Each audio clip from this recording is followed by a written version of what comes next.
రాజకీయ పార్టీలు వచ్చిన ఒక వెలిగిన ఒకప్పుడు తెలుగుదేశం పార్టీ తెలంగాణలో ఎంత బలమైన పార్టీ, తెలంగాణ ప్రాంతంలో ఒక ఉవ్వెత్తున ప్రభావితం చూపించిన పార్టీ. ఈరోజు తెలుగుదేశం పార్టీ లేదు.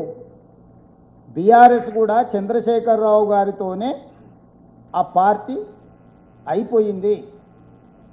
ఆ బాధతోనే చంద్రశేఖరరావు గారు బయటికి రావడం లేదు. ఇప్పటి వరకు చంద్రశేఖరరావు గారు జూబ్లీ హిల్స్లో బీఆర్ఎస్ను గెలిపించండి అని కూడా విజ్ఞప్తి చేయలేదు. ఇది దేనికి సంకేతము? పార్టీ అధ్యక్షుడే కదా వారు. చంద్రశేఖరరావు గారు ఈ నిమిషం వరకు మాగంటి సునీతను జూబ్లీ హిల్స్ నియోజకవర్గంలో గెలిపించండి అని చెప్పి ఓటర్లకు విజ్ఞప్తి చేసిండా? బయటికి వచ్చి ప్రచారం చేయడానికి ఆరోగ్య పరిస్థితులు సహకరించకపోవచ్చు, నాకు తెలియదు. నేను దాని మీద కామెంట్ చేయదలుచుకోలేదు. రావడం రాకపోవడం వారి విఘ్నత, వారి వెసులుబాటు. కానీ ఇప్పటి వరకు జూబ్లీ హిల్స్లో బీఆర్ఎస్ను గెలిపించండి అని కూడా కేసీఆర్ గారు విజ్ఞప్తి చేస్తలేడు అంటే కొడుకు అల్లుడి మీద ఆయనకున్న ఆలోచన ఏందో మీరు అర్థం చేసుకోండి.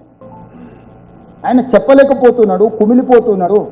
ఆయన కళ్ళ ముందల్ని కూలిపోతుంటే ఆ దుఃఖంలో, ఆయన ఆవేదనలో కాలక్షేపం చేస్తున్నాడు.